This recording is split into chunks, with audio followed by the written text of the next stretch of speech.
This summer has seen a huge movement of people across Europe, from Greece in the east to Calais in the west. All started their journeys outside the EU, or will end up claiming asylum in a European country. In July, the overall number crossing into the continent jumped above 100,000 for the first time in a single month. Budapest train station in Hungary has been packed with migrants trying to get on trains north to Austria, Germany or Sweden. Many have escaped war or persecution, so some people think a better description is refugee. Others say that term ignores those making the journey for economic reasons. Let me go. Yes, I want go. My children, very tired, very bad here, very bad.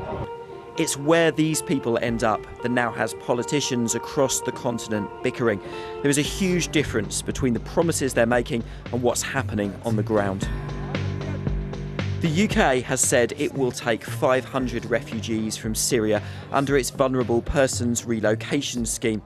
Germany has officially said it will take 35,000 Syrians, France an extra 1,000, Sweden 2,700.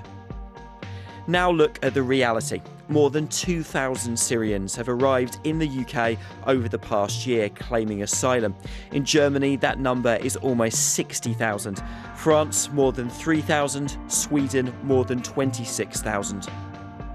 Germany in particular is warning the levels are unsustainable, with a total of 800,000 asylum claims expected in 2015.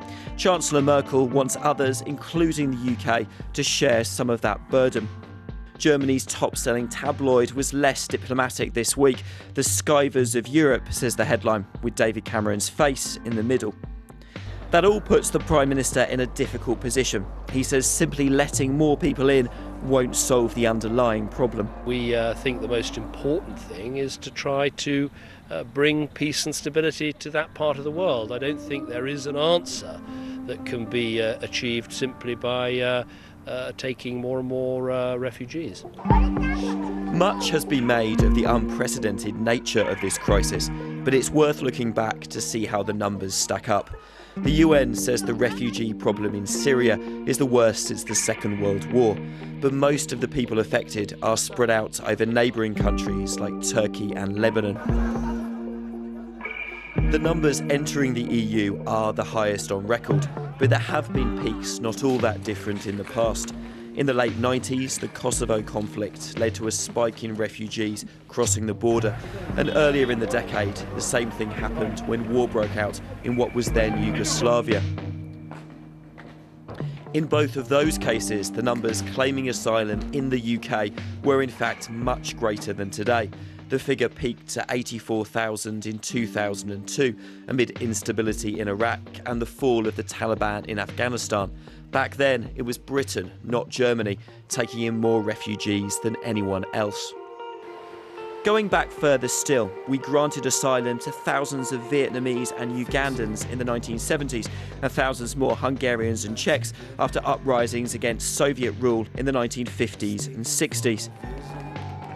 Today, the situation is of course different in so many ways.